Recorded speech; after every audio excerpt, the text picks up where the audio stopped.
paz, queridos. Que bom estarmos aqui novamente no nosso programa semanal da Escola Bíblica Dominical para nós darmos sequência à nossa série de estudos bíblicos a respeito do segundo livro da Bíblia, o livro do Êxodo, tá? Que nós já vimos que em hebraico se chama Shemot.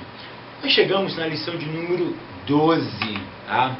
A lição de número 12, ela tem como título a consagração dos sacerdotes, tá? Então a lição de número 12, ela é uma sequência da lição de número 11. Na lição de número 11, tratamos sobre as vestes sacerdotais, tá?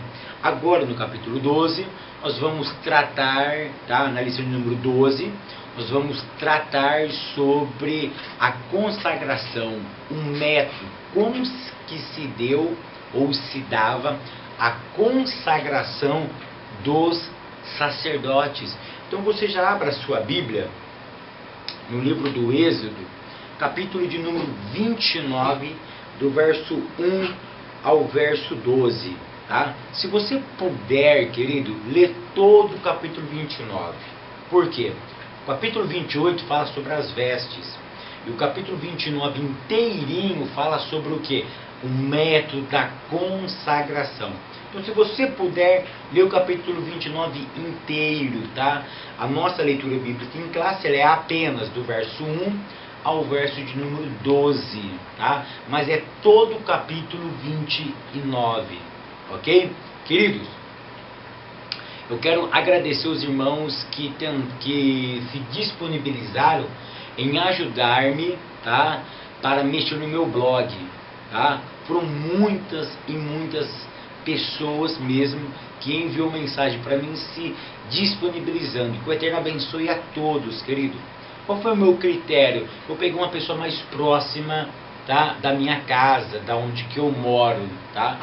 Inclusive essa pessoa que fez o meu blog, depois você entra lá, que o meu blog está com uma cara nova, tem Bíblia online, tem bastante coisas interessantes lá, tá? Inclusive a pessoa que mexeu no meu blog, eu nem conheço ela ainda, tá? Ela fez o blog para mim, me presenteou, mas ainda não tive a oportunidade de conhecer essa pessoa pessoalmente. Que o Eterno também continue abençoando essa pessoa. Ele pediu para mim não divulgar o nome dele, para mim não falar aqui na videoaula sobre quem ele é, tá? Ele fez isso para a glória do nome de Jesus. Então eu quero agradecer a todos aqueles que se disponibilizaram, que mandaram mensagem dizendo que iria me ajudar. Que o Eterno continue te abençoando. Então você não deixe de entrar lá no meu blog, tá? Não deixe, entre lá, www.fabiosegantin.blogspot.com.br, tá? Tá uma cara muito legal, ficou um formato assim muito interessante e gostoso de se ver, tá? Entre lá. Quer ser amigo do professor Fábio Segantin no Facebook? Manda um convite, querido. Vai ser um prazer ter você aí na nossa rede social, tá? Quer ter o professor Segantin aí ministrando a palavra de Deus, pregando. Inclusive eu estou até rouco.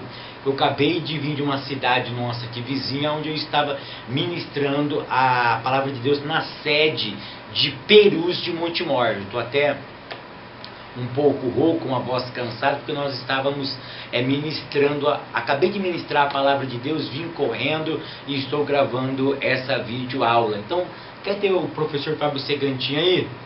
Manda uma mensagem, tem meu telefone, tem meus contatos aí, o Hotmail, tem o Facebook, temos o YouTube. Entre em contato conosco, vai ser um prazer poder atendê-los, tá? Queridos, e outra coisa, os irmãos que já estão me ajudando financeiramente, que Hashem continue lhe abençoando, tá? E eu vou continuar pedindo aqui essa colaboração, tá? Você que tem sido abençoado por esse programa, tá? Você que tem se beneficiado dessas videoaulas, tá? E se você quiser e desejar nos ajudar financeiramente, querido, a sua oferta será muito bem-vinda. Qual é o valor, professor? Muitas pessoas estão mandando qual é o valor, não tem um valor específico, querido. Eu não estou lhe pedindo dízimo da tua igreja, eu não estou pedindo o pão das suas crianças, pelo amor de Deus. tá? A exploração no meio evangélico eu sou completamente contra. Eu já falei várias vezes aqui sobre a exploração, usar a fé para enganar os outros.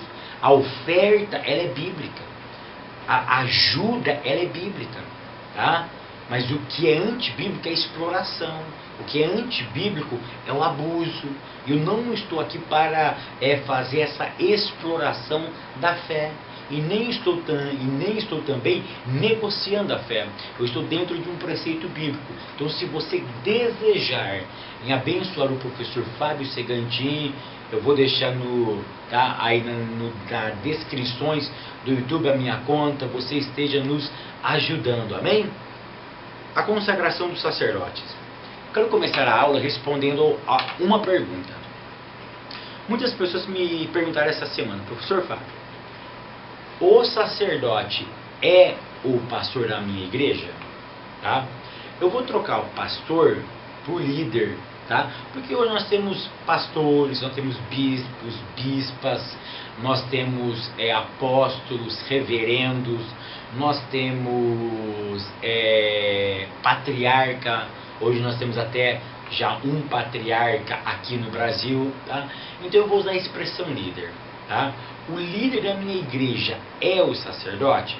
Para isso, eu vou deixar a própria Bíblia responder, tá?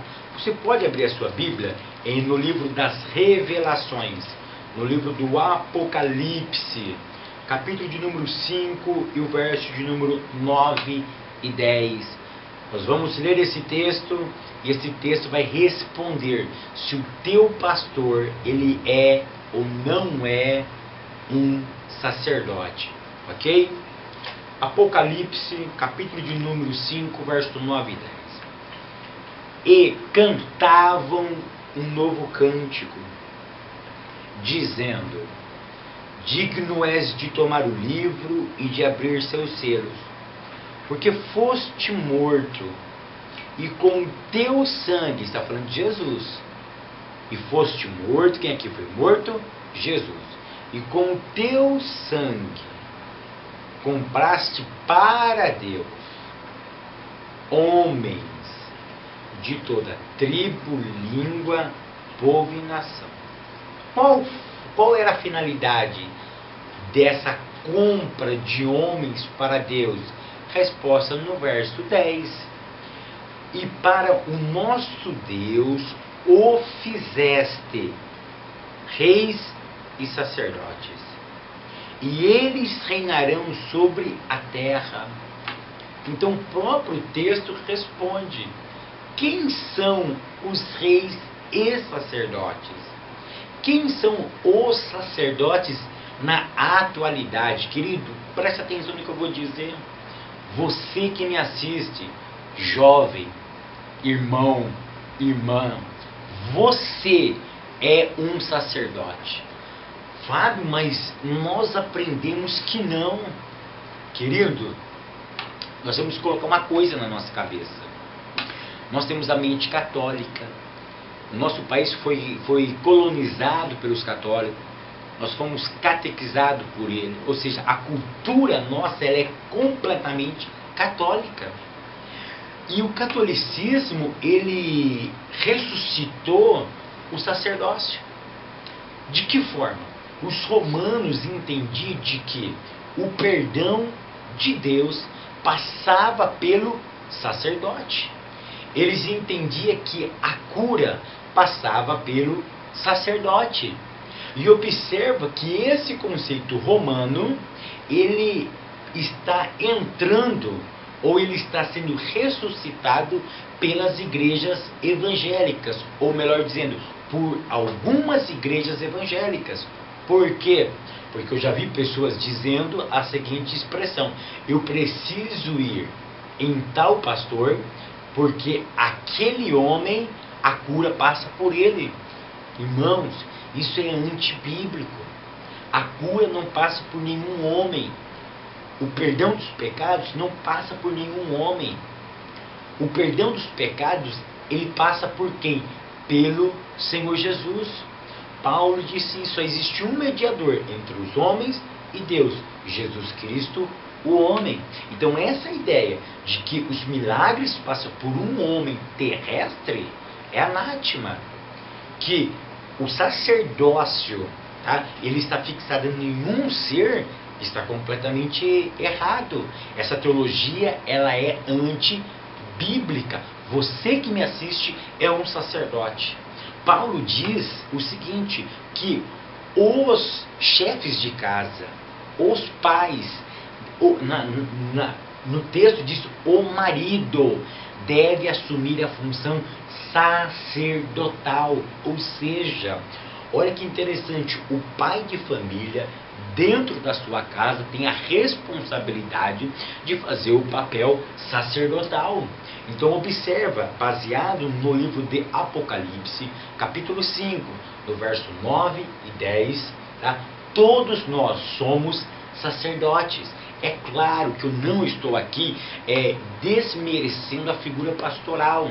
Nós vamos estudar na próxima revista sobre os dons ministeriais e os dons espirituais, acerca das funções, tá, de organização da igreja. E uma dessas funções está no livro na carta aos Efésios, capítulo 4, verso 11, onde Deus deu uns para apóstolos, pastores, evangelistas, mestres, tá? Ou seja, eu entendo isso. O que eu estou aqui desmistificando é que o poder sobrenatural de cura ou de perdão de pecados passa por um homem. Isso é anátema. Isso é abominação. Então, quem são os sacerdotes hoje? Eu e você. Você que me assiste é um sacerdote. Eu sou um sacerdote.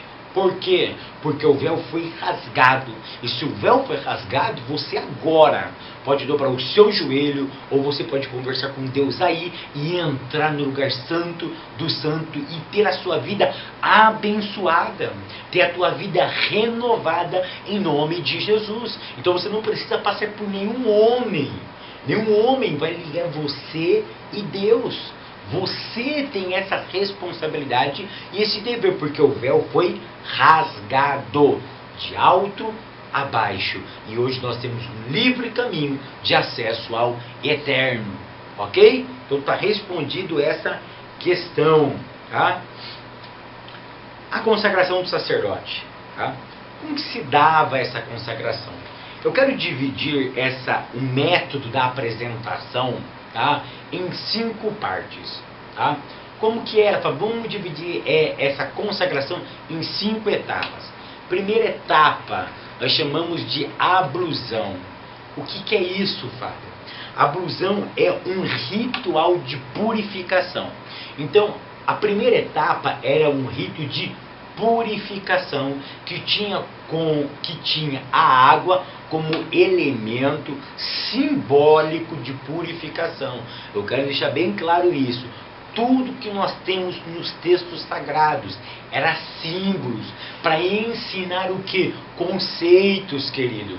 Existem muitas igrejas neotestamentárias, neopentecostais, até algumas igrejas pentecostais que pegam alguns ritos judaicos e querem dar um conceito de misticismo nele, que é dar tipo um amuleto, tá? Isso é antibíblico. Todos os rituais judaicos, eles serviam como símbolos, que tinha a ideia de lembrar ao povo que praticava esse rito um conceito, tá? Uma ideia, um princípio das escrituras. Tá? Então vamos dividir em 5 partes. Qual é a primeira parte? Um ritual de purificação. Segunda parte, no processo da consagração, a investidura, tá? Que vai do versículo 5 ao versículo 9. A ablusão, que é o ritual da purificação, está no versículo 4. A investidura está do versículo 5 ao versículo 9. A terceira etapa era a unção que se dava nesses homens, que está no versículo 7. Depois do versículo 10 ao versículo 27, nós temos a quarta etapa. E qual era a quarta etapa? Os sacrifícios. E a última etapa era o enchimento das mãos, que se encontra no versículo 24. Tá? Essas são as 5 etapas, tá, de apresentação para a consagração dos sacerdotes. E nós vamos observar nessa aula que cada passo do método, ou seja, esses 5 passos, cada passo tinha o seu significado, tá? Tinha um respectivo significado. Vamos para o item primeiro, tá? O primeiro passo, tá? Então Moisés pede para Arão e seus 4 filhos chegarem até a porta da congregação.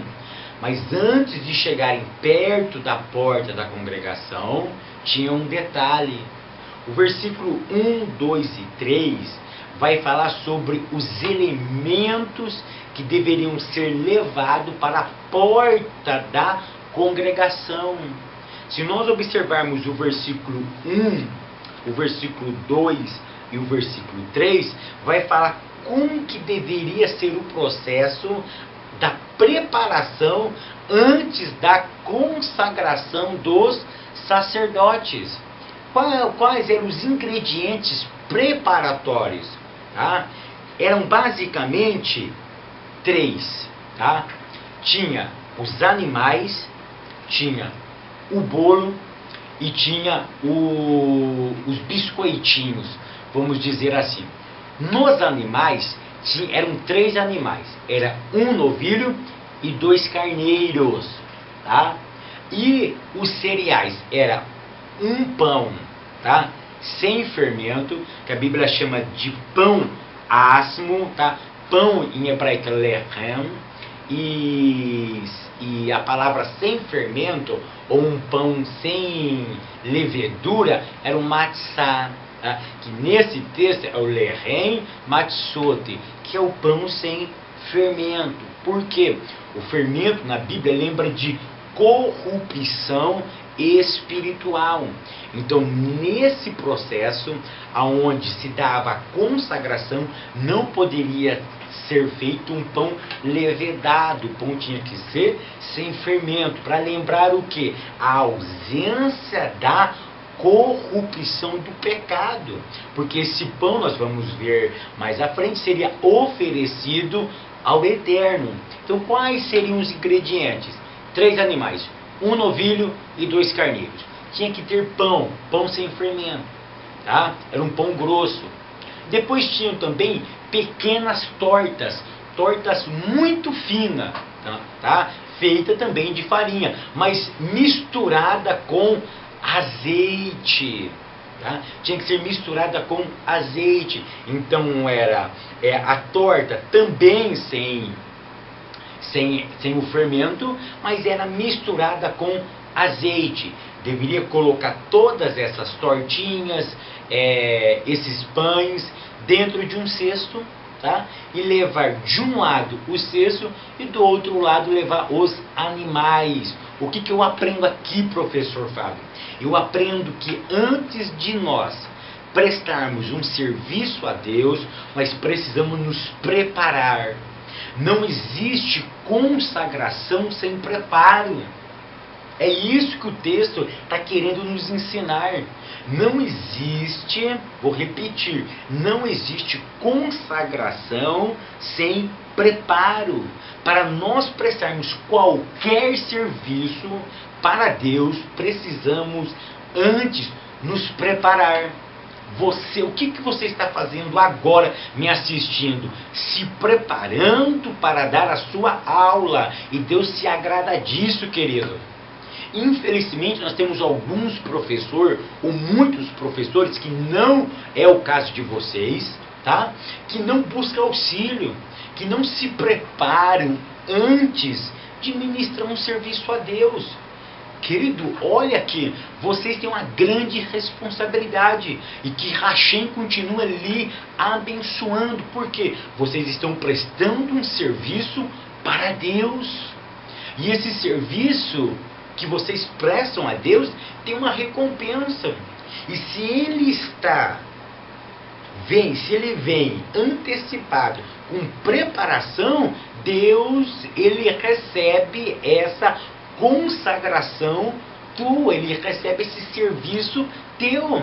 Mas infelizmente, quantos pastores, pregadores, cantores, quantas pessoas que prestam serviço para Deus sem se preparar, não oram, não jejuam, não buscam a palavra, não se entrega no serviço, não se aperfeiçoa no serviço que ele foi chamado. Então isso que eu queria atentar aqui, querido, tá? Que nós somos sacerdotes, nós temos uma missão específica e eu tenho que me preparar para apresentar um serviço a Deus. E foi isso que eles fizeram. Eles se prepararam. Olha o verso número 4. Depois que passou o verso 1, 2, 3, olha o verso 4. Então farás chegar Arão e seus filhos à porta da tenda da congregação e os lavarás com água. Eu achei muito interessante a expressão do verso 4. Então os farás chegar. Ou seja, essa expressão, ela dá ênfase. Ela significa o seguinte, essa expressão então, significa somente depois da preparação que vocês devem chegar-se a mim. Se não tiver preparação, não adianta ficar na porta da congregação. Não adianta, que não vai acontecer o que? A consagração. Vai faltar elementos essenciais para Deus. E se falta elementos essenciais para Deus, não existe o que? A consagração. O que é consagração, Fábio? É separação para Deus. O que é consagrar-se? É separar-se para um serviço específico. E Arão e seus filhos estavam sendo separados para um serviço específico. E eu pergunto para vocês, vocês sabem qual é a consagração de vocês? Vocês têm ciência para que Deus vos chamou? Se vocês tiverem essa consciência, meus parabéns. Por quê? Porque você tendo essa consciência, você pode executar com excelência o serviço a Deus.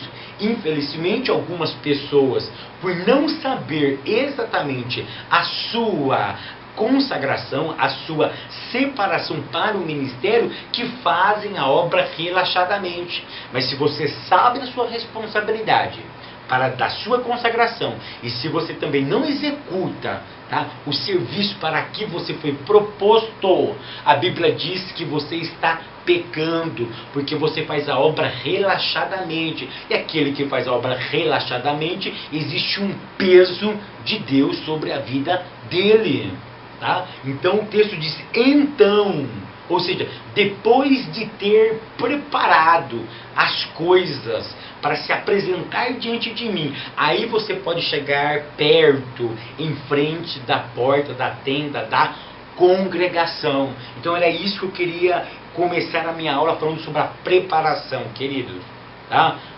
Continue se preparando mesmo, que você vai verá muita bênção para aqueles que se preparam, tá? Inclusive eu acabei de pregar isso agora na cidade de Montemor, sobre preparação ao eterno, tá? Então, aí Moisés pega Arão e seus filhos, leva até a porta da congregação, tá?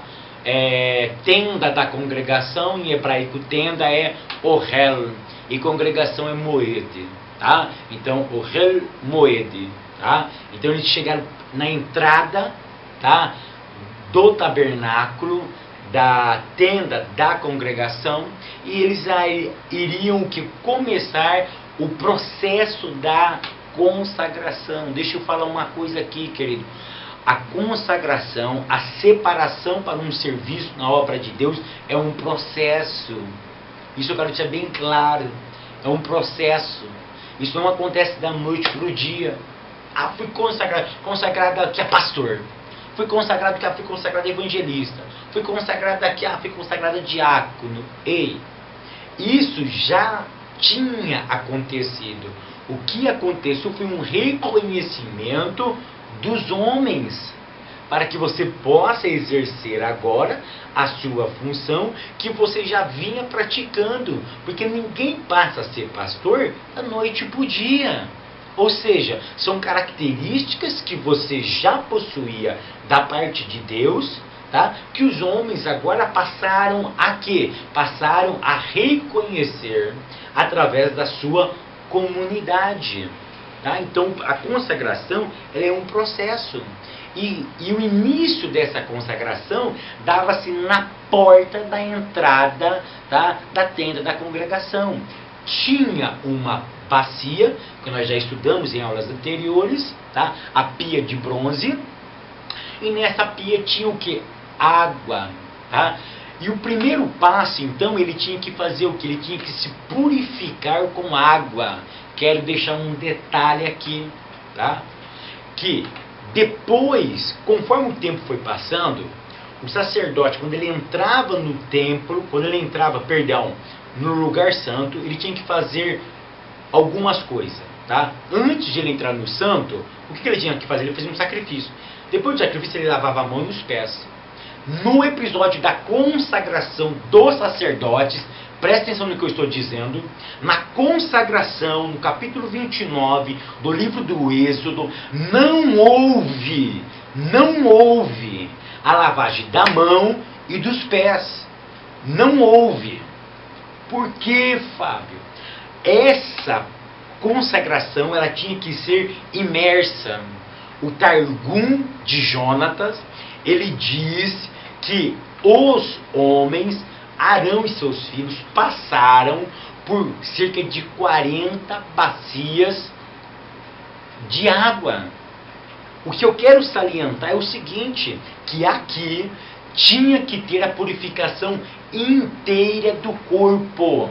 Tá? Acredita-se os grandes intérpretes das Sagradas Escrituras que Arão e seus filhos mergulharam por inteiro. Não houve lavagem simplesmente das mãos e dos pés. Houve sim uma imersão por completo dentro da água.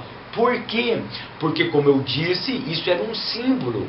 E porque eles tinham que purificar todo o seu corpo? Porque todo o seu corpo seria entregue em sacrifício e serviço de Deus. Lembra de Paulo aos Romanos, capítulo de número 12, verso 1? Que devemos entregar o nosso corpo como um sacrifício vivo, santo e agradável a Deus?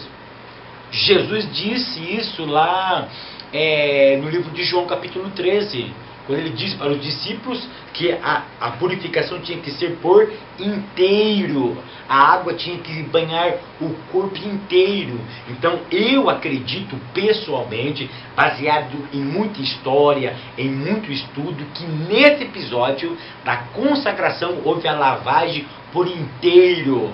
Porque o que isso nos ensina? A água simbolizava o que aqui? A palavra de Adonai recebida no monte Sinai. Ou seja, a água simboliza o que? A Bíblia Sagrada. No processo de se banhar por completo, o que isso significa? Que a palavra de Deus ela tinha poder suficiente para purificar todo o corpo humano. Por quê? Porque lá no Éden, no Gan Éden, quando Adão peca, toda a esfera humana foi corrupta. Toda a esfera humana passou a ser pecaminosa. Então, não é parte do corpo, não é um pequeno membro, mas é todo o membro do corpo passou a agir de forma contrária à vontade de Deus. E o que isso significa? Significa que a palavra ela tem poder suficiente de mexer, de entrar e de modificar qualquer área da nossa vida. É isso que o texto está querendo dizer. O corpo inteiro purificado significa que a palavra tem poder de mudar toda a estrutura humana, toda a maneira de um homem viver. E muito interessante a figura da água. A figura da água, a água fala da palavra de Deus. Jesus diz: vós já estáis limpos pela palavra que eu vos tenho anunciado. Então a limpeza da alma está ligada à palavra. Aqui vai um lembrete para os professores, para os teólogos, para os pastores, para os pregadores itinerantes aí do reteté, aqueles que ensinam, ou seja, aquele que ministra a palavra de Deus. Queridos, vamos abolir dos nossos púlpitos qualquer tipo de literatura de autoajuda, de filosofia, de psicologia, de teologia humana, todas essas indumentárias humanas, vamos abolir dos nossos púlpitos. Sabe o que purifica o homem? É a palavra. E eu tenho que dizer aqui, querido, nós não estamos vivendo em alguns púlpitos das nossas igrejas a verdadeira palavra. Tem palavra que você vai no culto, sabe o que você ouve? Infelizmente, Lair Ribeiro.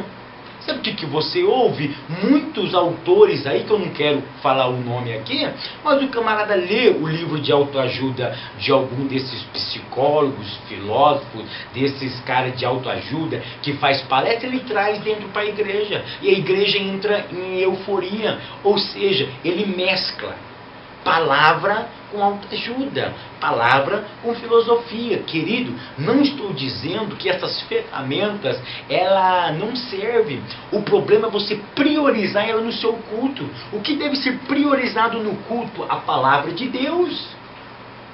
É por isso que o texto diz, que a história diz que eles tinham que se banhar.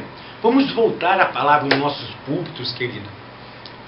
Deus conta contigo, Deus conta comigo para isso. Vamos ressuscitar novamente a verdadeira palavra ministrada nos nossos púlpitos. Vamos vivenciar isso daí. Vamos resgatar isso daí. Tá? Então, o primeiro passo da consagração era a ablusão, era o ritual da purificação. E a purificação tinha que ser feita pela água, que significa a palavra de Deus. Segundo elemento, a investidura. Ou seja, depois que ele foi purificado pela água, agora ia colocar o quê? As vestes sacerdotais, que nós estudamos semana passada. Aí, depois que colocou todas as vestes dele, sabe o que veste me lembra? Da carta de Paulo aos Efésios: revestivos de toda a armadura de Deus. Olha que interessante, né? Revestivos de toda a armadura de Deus. Para mim, tá? Paulo, ele usa ali elementos, tá? Romanos, mas ele usa também elementos do sacerdote. Eu bem sei, por exemplo, capacete da salvação. Eu bem sei que alguns elementos é da cultura grega, da cultura romana, dos soldados romanos. Mas eu bem sei também que alguns elementos daquela armadura que ele estava descrevendo são elementos o quê? Judaicos, porque Paulo era judeu. Então, quando Paulo fala sobre o revestimento do homem espiritual, o que ele tinha em mente a priori? A figura sacerdotal, tá? É que nós não temos tempo para fazer essa análise, mas você pode fazer isso com calma aí na sua casa, que você vai perceber que Paulo tinha uma grande parte em sua mente. Quando ele trabalha sobre isso, ele trabalha o que? Ele trabalha a ideia do sacerdote também. Não é só da figura do soldado romano. Muitos elementos ali é de elementos do sumo sacerdote, do sacerdote, tá? Então o que isso significa para nós? Depois de nós estarmos purificados pela palavra, nós temos que nos revestir de nova armadura, de uma nova roupa. Lembra que eu falei sobre consagração? O que é consagração? É separado para um serviço.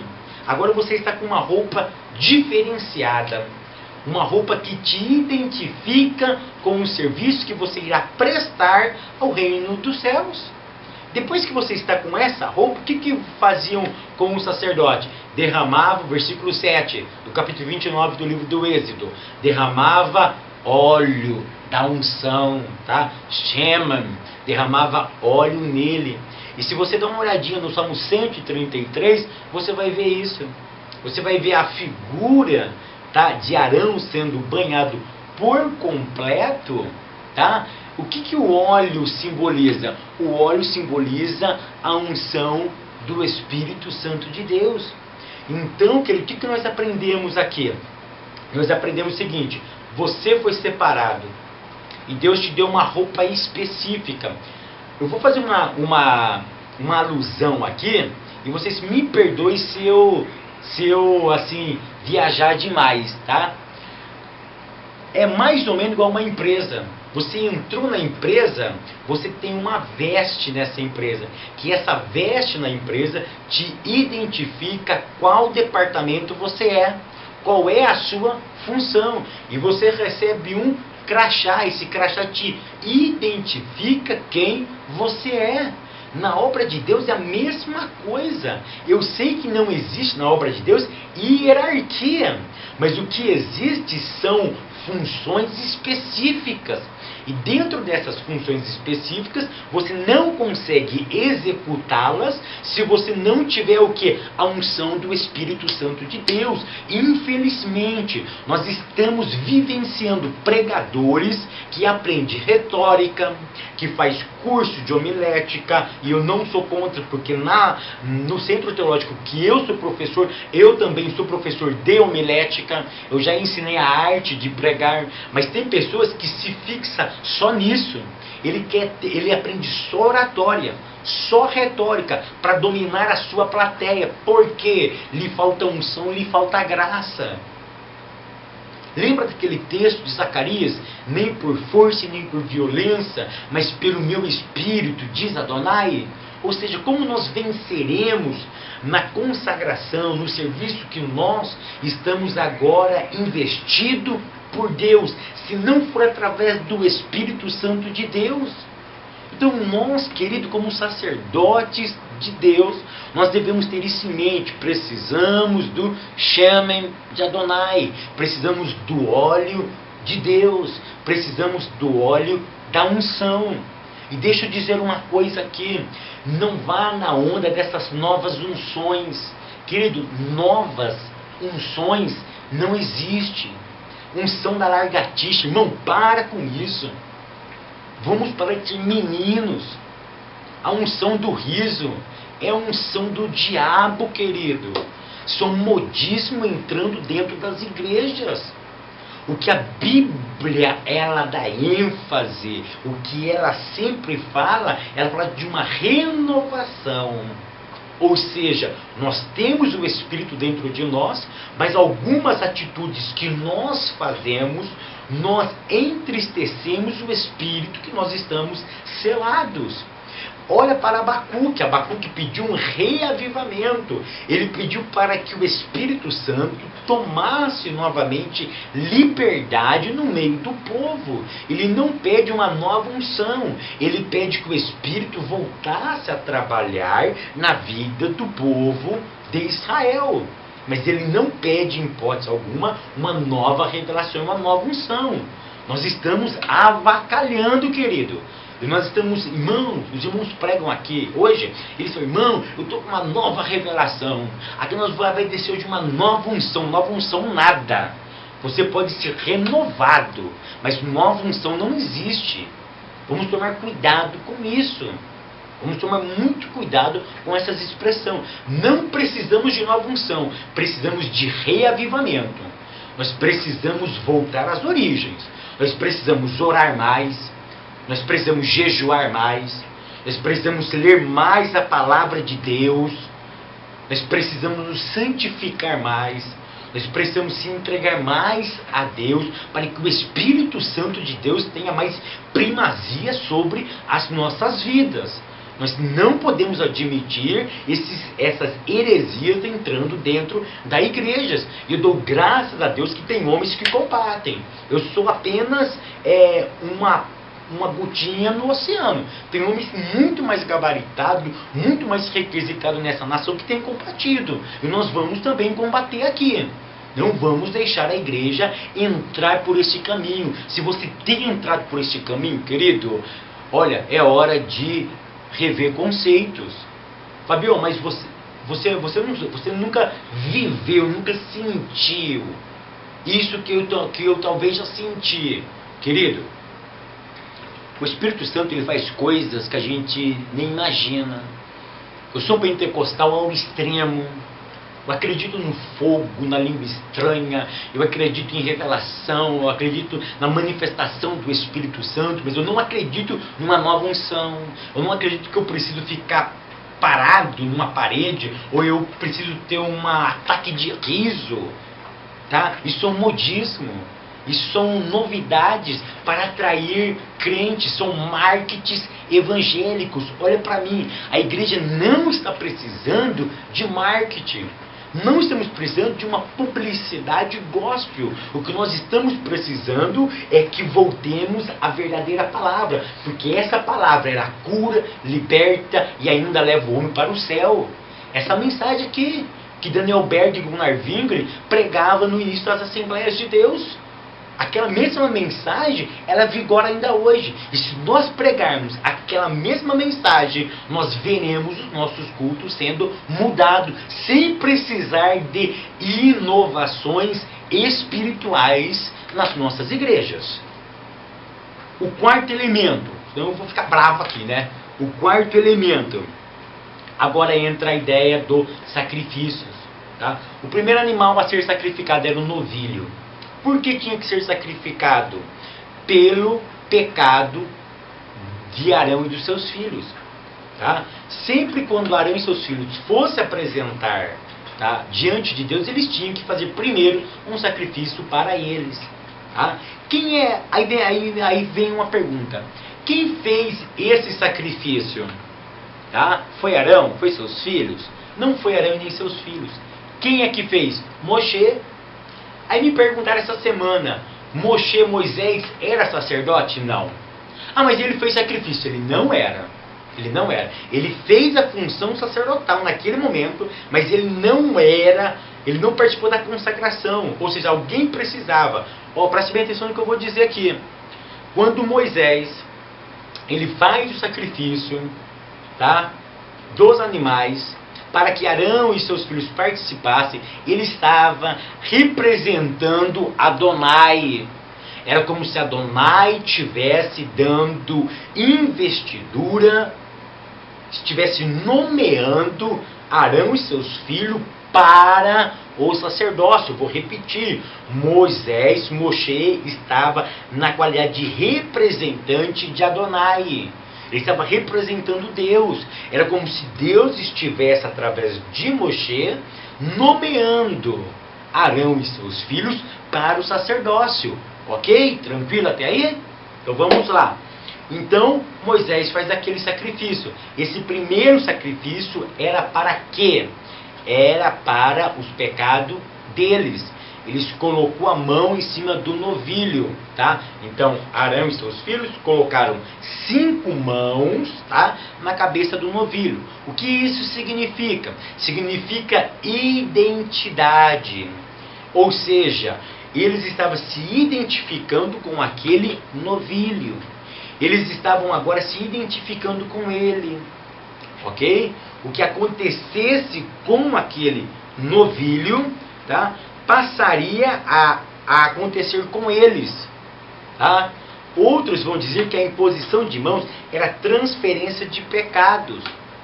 Tá? O que importa para nós aqui é o seguinte, que esse novilho devia ser morto.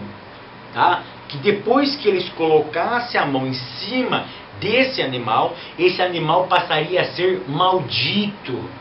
Tá? E pela maldição ele deveria ser morto. E quando ele estivesse morto, seria sinal, seria símbolo que os pecados de Arão e de seus filhos foram perdoados. Ok? Era isso que significava. Tá? Aí depois também tem uma coisa muito interessante, tá?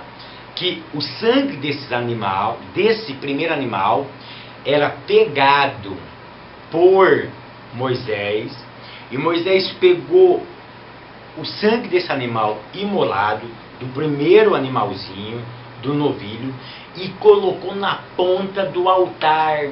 No primeiro altar, que nós já vimos que ficava no átrio, ele tinha 4 chifres, tá? Esses 4 chifres davam a ideia dos 4 cantos da terra. Quando ele coloca o sangue nas 4 pontas, ele estava dando sinal, como símbolo, de que a oferta oferecida a Deus, tá, pelos pecados de Arão e dos seus filhos, teria uma ideia escatológica. E qual seria essa ideia escatológica? A ideia do Mashiach, ou seja, que Cristo, quando viesse, ele seria também morto, não pelos seus pecados, mas pelos pecados de uma outra pessoa, e que o alcance dessa obra não ficaria restrito a Israel, mas ficaria restrito a toda a humanidade. Ok? Era isso que significava. Depois desse animalzinho morto, queimava-se separadamente a gordura, as entranhas, os rins e o fígado desse animal. Por que se queimava a gordura? Existem algumas especulações teológicas. Já viu aquelas pessoas, irmãos, que gostam demais da gordurinha? Quando ele vai comer uma carne, tem que ter gordurinha, tá? Segundo essa linha teológica, a gordura, por ser muito saborosa para algumas pessoas, tá, ela era mais fácil de ser queimada. Isso significa, no mundo espiritual, o quê? Que Deus estaria agora eliminando os maiores desejos dos seres humanos. Esses maiores desejos que levasse o homem a pecar contra o Eterno, estaria naquele momento sendo eliminado. Gordura fala de delícia, e delícia é tudo aquilo voltado para que não é de Deus. E depois queimava separadamente o que? As entranhas, o rim, o fígado. Lembra do Salmo 139, que quando o salmista diz: esquadrinha os meus rins. Na cultura judaica, por algum tempo, tá, essas entranhas, como os rins, passava a ideia de ser o centro da vida humana. Quando o salmista dizia: Senhor, esquadrinha os meus rins, o que ele estava dizendo? Sonda o meu interior, sonda o âmago da minha alma, o centro das minhas emoções.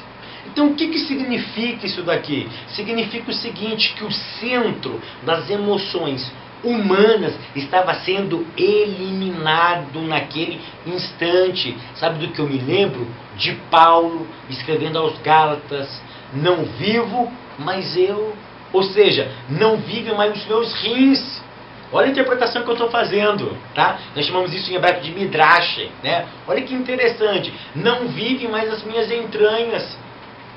Mas essa vida que eu vivo hoje, eu vivo na fé do Filho de Deus. Por quê? As minhas entranhas foi substituída. Não é mais o meu desejo que prevalece, mas o desejo do Eterno. É isso que significa. Ou seja, o sacerdote tinha que ter o que em mente? Que o que prevalece não é mais o desejo dele. Você é um sacerdote, você tem que entender o seguinte: para esse serviço que você foi chamado, a sua vontade não vale. A sua vontade não prevalece. Qual é a vontade que deve prevalecer? A vontade do Eterno. A sua gordurinha não prevalece mais. Qual é a gordura que deve prevalecer? A gordura do Eterno. Vamos jogar para o lado simbólico, ou seja, é a vontade de Deus, é a delícia de Deus. Para você pode ser fel, para você pode ser amargo, o que ele considera gostoso. Mas no final, nós entenderemos que a vontade de Deus é muito melhor do que a nossa. É por isso que tinha que ser tudo queimado. É por isso que tinha que ser tudo eliminado. Então era oferta pelo pecado. Essa oferta pelo pecado, ela tinha que ser inteiramente consumida, porque rim e fígado fala sobre o desejo que se manifesta em atos. O que isso significa? Significa o seguinte: tudo que está dentro nós externamos. Então, quando nós matamos, eliminamos os desejos, nós eliminamos o que? A conduta. Se há a eliminação, se existe a eliminação do desejo, também existe a eliminação, por consequente, dos atos. Era isso que Deus queria ensinar para ele. Tá? Segundo, depois que fez isso, outra coisa que se fazia, agora pegava o outro carneirinho, tá? O novilho morreu. Agora tem mais dois carneiros. O primeiro carneirinho, tá? Muitos teólogos divergem aí, tá? Eles vão dizer que esse carneiro era o quê? Era agora o agradecimento a Deus, tá? Era uma oferta de louvor e de dedicação. Não era mais do que uma oferta pelo pecado, mas era uma oferta de agradecimento e louvor ao Eterno por ter perdoado os seus pecados, ok? Aí pegava o segundo animal, que está no versículo 19, tá? Agora ia para o terceiro animal, o segundo carneiro, tá? O primeiro era um novilho, tinha 2 carneiros. O primeiro carneiro era para louvor e adoração a Deus pelo sacrifício aceito e pelo livramento dos pecados. O segundo carneiro, que seria o terceiro animal, que fazia parte do processo, tá? Ele era oferecido como sacrifício de consagração do sacerdote. Em Levítico, capítulo 8, verso 22, você pode abrir a sua Bíblia e ler, tá? Em Levítico 8, 22, esse segundo carneiro, ele era conhecido como o carneiro da consagração, tá? Esse carneiro era consagrado a Deus, tá? E o homem que tinha oferecido, tá, esse carneiro a Deus, assim também cerimonialmente era consagrado a Deus. É muito interessante esse terceiro animalzinho do conjunto que eles seriam imolados, que tinha alguma característica nele. Ou seja, ele era conhecido como o carneiro da consagração, o carneiro do serviço a Deus. E esse mesmo carneiro, eles também chegavam, todos os 4 filhos, o pai colocava a mão sobre esse carneiro. Aí Moisés degolava ele, Moisés pegava a ponta do seu dedo, molhava no sangue, colocava na ponta da orelha direita dos 5, pegava, colocava no polegar direito, né, polegar, a minha mão direita, tá? Ele pegava e molhava aqui, ó, e molhava o polegar do pé direito, ó. Então, ele pegava tudo que era direito, orelha, polegar e polegar do pé, e colocava sangue, tá? O que nós sempre ouvimos, que isso significa o que é? Ouvido, que ele devia prestar muito bem atenção naquilo que ouvia. Mão, tomar cuidado com as ações. Pé, fala sobre o caminho que eles andavam, tá? Está correto? É claro que está correto. Mas eu quero chamar a atenção para vocês para uma outra coisa, para uma outra vertente teológica, que talvez vocês já ouviram, mas talvez muito de vocês ainda não ouviram, tá?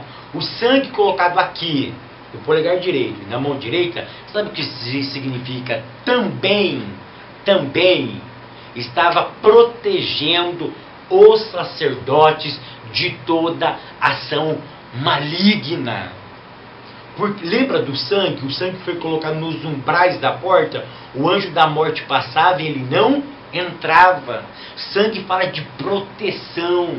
Proteção contra quem? Contra Satã, contra Satanás, querido. Contra todas as hostes espirituais da maldade. Então, quando o sacerdote ele era identificado com o sangue, isso demonstrava, era um ato público, Era um ato público e simbólico, demonstrando para todas as hostes espirituais da maldade que aqueles homens estavam sendo protegidos por Deus, e que quando Satã ou seus emissários diabólicos, demoníacos, fosse passear pela terra, olhasse para aqueles homens, pudesse identificá-los, que eles estavam sendo protegidos pelo Eterno. Tá? Era essa a interpretação que eu queria dar para vocês, que comumente nós não ouvimos. Então, isso simboliza o quê?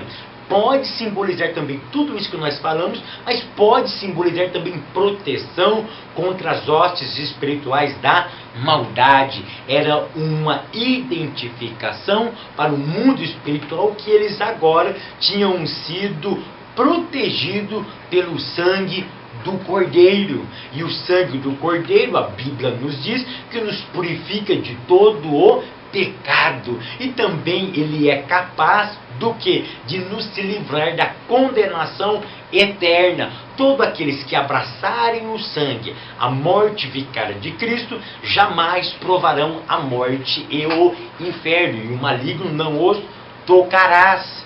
Isso é muito interessante. E o último ato, tá? Qual que era o último ato? O enchimento de mãos. Está lembrado dos pães? Está lembrado dos bolinhos, das tortas com azeite, com farinha e sem a presença do fermento? O que acontecia? Moisés pegou esses homens, colocou, tá, elementos, cereais nas suas mãos, e eles agora, em frente do altar, presta atenção no que eu vou dizer, eles se moviam. E eu já ouvi pregadores dizer que ele se movia assim, ó, da direita para a esquerda. Isso não faz parte da cultura judaica. Não havia esse movimento.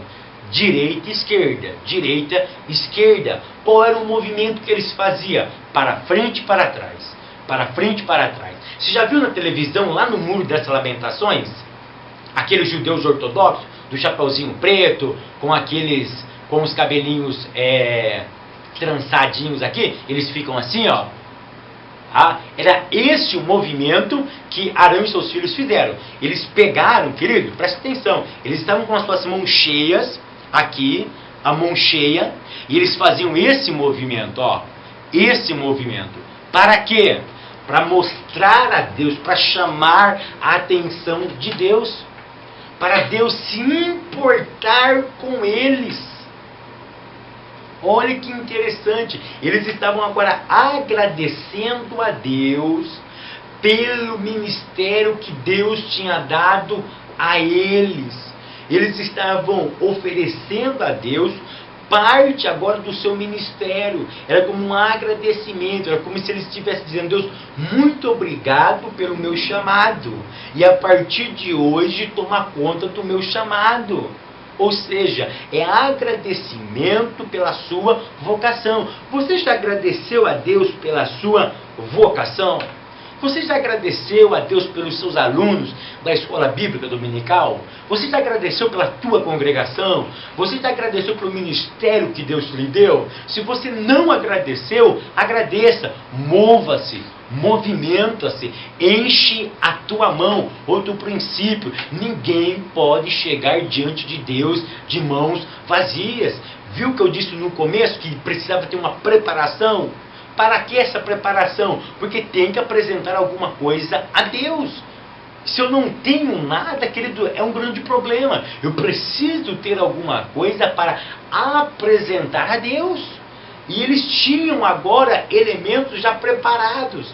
E eles então se moviam. Querido, mova-se. Chama a atenção do Eterno, porque tu é um sacerdote de Deus. O véu já foi rasgado e você tem livre acesso a Deus. Eu quero terminar esta aula dizendo para você o seguinte: que você deve fazer coisas que agrade a Deus. Por quê? Porque Deus te chamou. E se Deus te fez essa santa convocação, agradeça a Ele por tudo que você tem recebido dele. Se dedique, ore, lute, se consagra, se revista do poder de Deus, se banhe com o óleo da unção, se sacrifica e chame a atenção do Eterno. Fazendo assim, querido, você pode ter certeza que o Eterno irá lhe recompensar. Querido, que Hashem continue abençoando a vida de vocês. Até semana que vem.